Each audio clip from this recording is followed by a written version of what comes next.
Thanks for joining us. I'm Don Nelson. Here are your top headlines. A transgender inmate in Idaho may be one step closer to receiving sex reassignment surgery.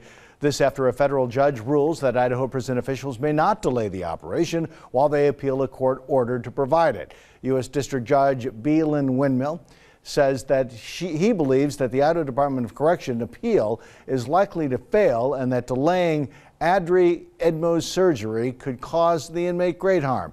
The ruling means the original deadline for providing the surgery will be June 13th, and that remains in place. As we told you, Edmo, who was convicted of sexual abuse of a child in 2012, has been housed in a men's prison ever since. Edmo sued for access to reassignment surgery in 2017, and the lawsuit says Edmo has been living as a woman for years. An update to a story we've been very closely following for you. Lawmakers are considering adding a work or training requirement as part of the implementation of voter-approved Medicaid expansion.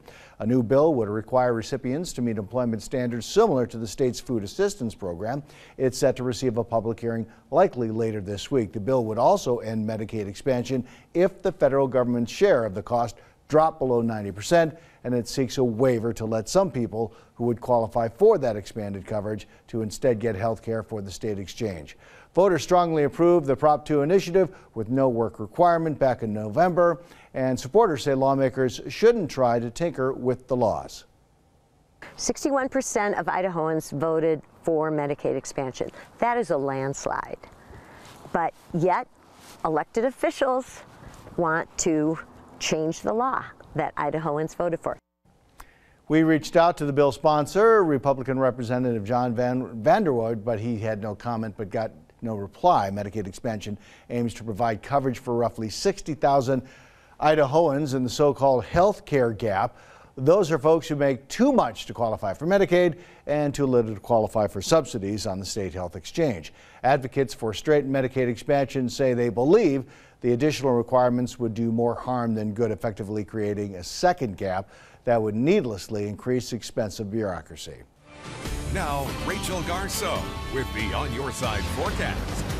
Well, we had a Monday that certainly looked a little bit better than it felt, right? We had all that sunshine out there that might have called you outside, but the wind may have just sent you right back in. A very brisk breeze will continue throughout the evening. Our temperatures did top 50 in some places like Ontario. We saw mid to upper 40s across the rest of the valley, and the Magic Valley saw highs right around 40. Now, overnight tonight, we'll have some clouds come in that will keep our temperatures from getting all that chilly. Still, you may have a little frost on the windshield tomorrow, with overnight lows dipping down to about 30 for your Tuesday morning across the Treasure Valley, mid-20s in the Magic Valley, and down into the teens up at our Mountain Valley. So we do have a mostly cloudy Tuesday ahead of us, and late Tuesday night into early Wednesday morning, we do have some showers returning to the forecast, and those showers will likely stick around off and on through Thursday. The good news here is, even though it will be a little bit wet midweek, those temperatures will stay relatively mild, hovering in the low 50s to upper 40s through Thursday. Then for the end of the work week,